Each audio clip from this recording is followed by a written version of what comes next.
Concours Avenir 2018, questions 34 à 40. Donc il s'agit d'une étude de fonction.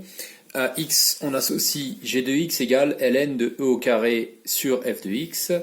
Et le tableau de variation qui nous est donné est celui de la fonction f.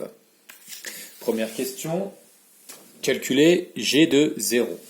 Pour calculer g de 0, il faut calculer ln de e au carré sur f de 0. D'après le tableau de variation de la fonction f de 0 vaut 1. Donc on obtient ln de e au carré sur 1, soit ln de e au carré. Or, ln de e de x est égal à x, quel que soit x. Donc ln de e au carré égale 2. La bonne réponse est la réponse B. Question 35. Limite en plus l'infini de g de x. Dans le tableau de variation de la fonction f, on peut lire que la limite de x en plus l'infini est 3. Donc, à l'intérieur de la parenthèse pour g de x, e au carré sur f de x tend vers e au carré sur 3. La limite donc de g de x en plus l'infini est donc logarithme de e au carré sur 3. ln de a sur b est égal à ln de a moins ln de b, si a et b sont positifs. Donc on obtient ln de e au carré moins ln de 3. ln de e au carré vaut 2, comme nous l'avons vu, soit 2 moins ln de 3. Réponse D.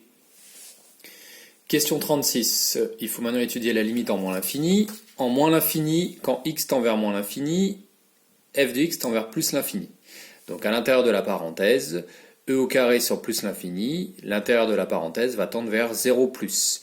Le logarithme de quelque chose qui tend vers 0 plus va tendre vers moins l'infini. La bonne réponse est moins l'infini. Question 37. Pour la dérivée donc de g. G est de la forme ln de u de x. Sa dérivée est donc de la forme u' sur u. Nous allons devoir donc dériver l'intérieur de la parenthèse. Pour dériver e au carré sur f de x, on peut considérer que c'est une constante e au carré fois 1 sur f de x. Or, la dérivée de 1 sur v est moins v' sur v carré. On obtient donc g' égale e au carré fois moins f' de x sur f de x au carré, divisé par u, c'est-à-dire e au carré sur f de x. Soit e au carré fois moins f' de x sur f de x au carré, fois l'inverse de la fraction au dénominateur, c'est-à-dire fois f de x sur e au carré. On simplifie les e au carré, on a f de x au carré au dénominateur et f de x au numérateur, on obtient, en simplifiant, moins f' de x sur f de x, soit la réponse B. Question 38. Alors, nous avons vu que la limite en plus l'infini est 2 moins ln de 3 et que la limite en moins l'infini est moins l'infini. Donc la courbe admettra une seule asymptote horizontale en plus l'infini d'équation y égale 2 moins ln de 3. Par ailleurs, la courbe n'admet pas d'asymptote verticale, il n'y a pas de valeur interdite, il n'y a pas de limite infinie en une valeur finie. Donc bonne réponse, réponse B. Pour répondre aux questions 39 et 40, nous allons d'abord construire le tableau de variation de la fonction g et utiliser le théorème des valeurs intermédiaires. Ce type de question en fin d'exercice nécessite toujours de passer par le tableau de variation et le TVI. Alors, pour le tableau de variation, nous avons vu que g' est égal à moins f' sur f, or f est toujours strictement positive, d'après le tableau de variation. Donc on peut conclure que g' est de signe opposé à f'. Ainsi, quand f' sera positif, g' sera négatif et inversement. Donc on peut conclure que quand f est croissante, g est décroissante et inversement. On obtient donc le tableau de variation suivant. G est croissante entre moins l'infini et 0, puis décroissante entre 0 et 2, puis croissante entre 2 et plus l'infini.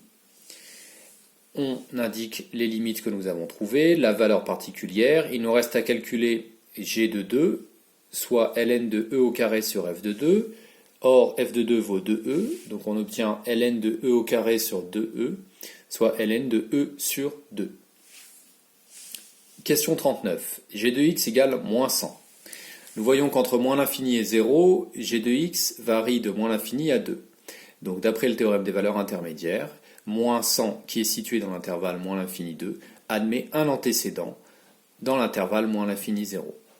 Entre 0 et plus l'infini, la fonction décroît de 2 à ln de e sur 2 qui est un nombre positif puisque e sur 2 est plus grand que 1 et que le logarithme d'un nombre plus grand que 1 est positif.